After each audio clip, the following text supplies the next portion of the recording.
Rahasia di balik pilihan untuk menyendiri. Izinkan saya mengajukan satu pertanyaan. Terakhir kali Anda melihat seseorang duduk sendirian di kafe, larut dalam buku atau sedang merenung, dan reaksi pertama Anda adalah kasihan. Kita hidup di era yang menganggap keramaian sebagai kebahagiaan, dan kesendirian dianggap sebagai kegagalan sosial. Kita cap mereka sebagai antisosial, kuper atau bahkan bermasalah. Narasi ini akan membongkar mitos tersebut. Pilihan untuk menyendiri bukanlah kegagalan bersosialisasi, ini adalah pilihan sadar. Ini adalah deklarasi bahwa mereka tidak takut pada diri mereka sendiri.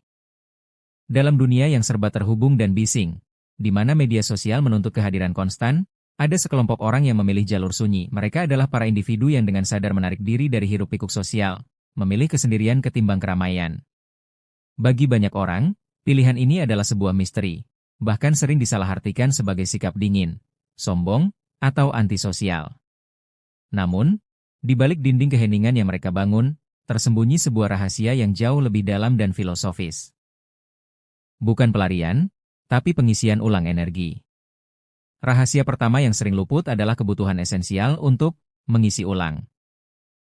Bagi mereka, interaksi sosial, terutama yang dangkal dan intens, bukanlah sumber energi, melainkan pengurasan. Orang-orang ini seringkali memiliki kecenderungan introvert.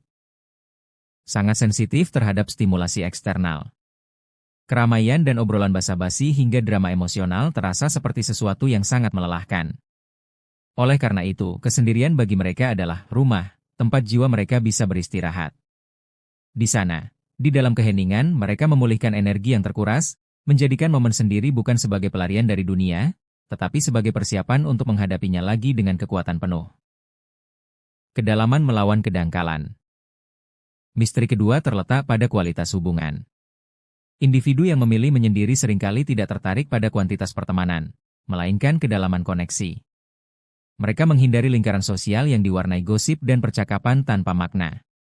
Pilihan untuk menyendiri adalah filter selektif. Mereka lebih suka memiliki sedikit teman yang bisa diajak berbicara tentang ide, filsafat, atau perasaan yang jujur daripada dikelilingi banyak kenalan yang hanya bersedia membahas permukaan. Kesunyian adalah ruang di mana mereka melakukan introspeksi mendalam, merenungkan tujuan hidup, dan memproses emosi. Mereka mencari kebenaran batin dan konsentrasi tinggi, yang hanya bisa dicapai jauh dari gangguan. Terakhir, pilihan menyendiri seringkali merupakan tanda kemandirian yang kuat. Mereka tidak membutuhkan validasi sosial.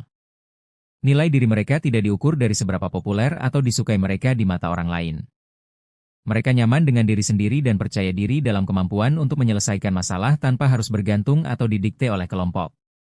Kesendirian yang mereka pilih bukanlah tanda kesepian, melainkan simbol kekuatan. Itu adalah pengakuan bahwa mereka telah menemukan kedamaian dan kebahagiaan di dalam diri mereka sendiri. Mereka adalah pengamat yang tajam, mampu melihat hal-hal yang luput dari perhatian orang lain yang terlalu sibuk berbicara. Mereka bukanlah antisosial. Mereka hanya sangat selektif dalam mengalokasikan waktu dan energi mereka. Mereka membawa misteri, tetapi misteri itu adalah cerminan dari pikiran yang sibuk, jiwa yang mendalam, dan hati yang mencari ketenangan autentik.